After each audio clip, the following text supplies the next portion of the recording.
that kind of, if I have questions, that's who I turn to, and that's Aaliyah and Lexi for our team. Obviously, that'll probably change with, you vote on it every year and you decide who's going to represent your team. And then obviously the executive committee, those are the people that. Ladies and gentlemen, I need you to sit down for this one, because what Caitlin Clark just revealed is going to absolutely shatter everything you thought you knew about the WNBA Players Union.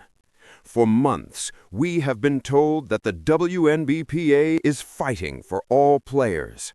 We have been told that this is about solidarity. We have been told that the veterans are leading this charge for the good of the entire league. But what Caitlin Clark just exposed tells a completely different story.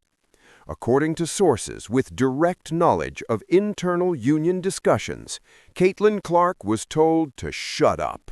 She was told to fall in line. She was told to stop talking to the media, stop engaging with fans, and blindly support a strike that she never agreed to in the first place. Let that sink in for a moment. The most valuable player in the history of women's basketball, the woman who single-handedly brought billions of dollars to this league, was told to be quiet, to sit down, to follow orders from veteran players who couldn't sell out a high school gymnasium. This is not leadership. This is intimidation. This is a union that has completely lost its mind. Here is what we know. The WNBPA leadership, led by Nneka Ogwumike and backed by veterans like Breanna Stewart and Taurasi, has been pushing for an aggressive negotiation strategy. They want 30% of league revenue. They want private charter flights. They want contracts that rival NBA superstars. And their plan to get it? A full league-wide strike. But there is one problem with that plan. One massive, glaring, obvious problem. Caitlin Clark never agreed to it. According to multiple insiders, Clark was never consulted on the strike strategy. She was never asked for her input. She was never given a seat at the table where these decisions were being made.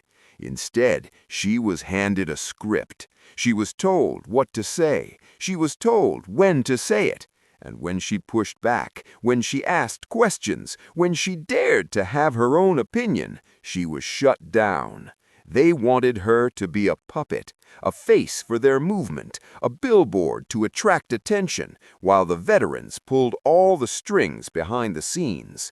But Caitlin Clark is nobody's puppet, and now she is speaking out.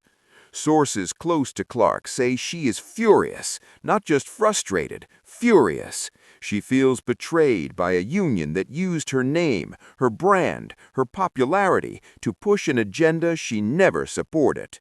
Think about how insane this is. The WNBPA knows, everyone knows, that Caitlin Clark is the reason the television deal happened.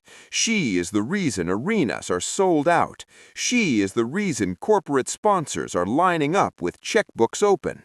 Without her, there is no leverage. Without her, there is no negotiation. Without her, the owners laughed the union out of the room. And yet, the union leadership treated her like a rookie who should be seen and not heard. This is the arrogance that has infected the WNBPA. Veterans who spent years playing in empty arenas. Veterans who never moved the needle. Veterans who watched the league lose money for nearly 3 decades suddenly think they are the ones calling the shots. They are not. Caitlin Clark is the shot. She is the entire game, and she is done pretending otherwise. Now, here is where this gets really ugly. When Clark started pushing back on the strike strategy, when she started asking why she was not being consulted, the union leadership did something unforgivable. They tried to silence her. According to sources, veteran players began freezing her out of group chats. They stopped including her in strategy calls. They started whispering to reporters that she was being difficult, that she did not understand solidarity, that she was too young to know how these things work. Too young?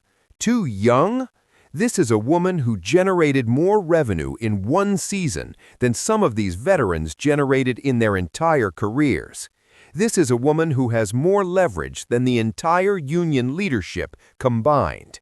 And they have the audacity, the absolute nerve to call her too young.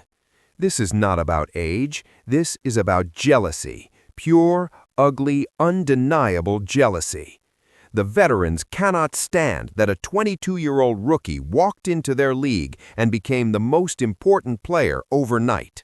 They cannot stand that sponsors want her face, not theirs. They cannot stand that fans chant her name, not theirs. They cannot stand that the billion-dollar TV deal exists because of her, not them. So instead of embracing her, they tried to control her. Instead of listening to her, they told her to shut up. Instead of including her, they pushed her aside and expected her to fall in line. But Caitlin Clark does not fall in line. She draws the line. And now the union has a massive problem. Because if Caitlin Clark walks away from this strike, if she refuses to participate, the entire movement collapses. The leverage disappears. The owners win. The WNBPA had one job: keep the golden goose happy, and they failed spectacularly. Remember this moment. Remember who told Caitlin Clark to shut up. Remember who tried to silence the most important voice in women's basketball.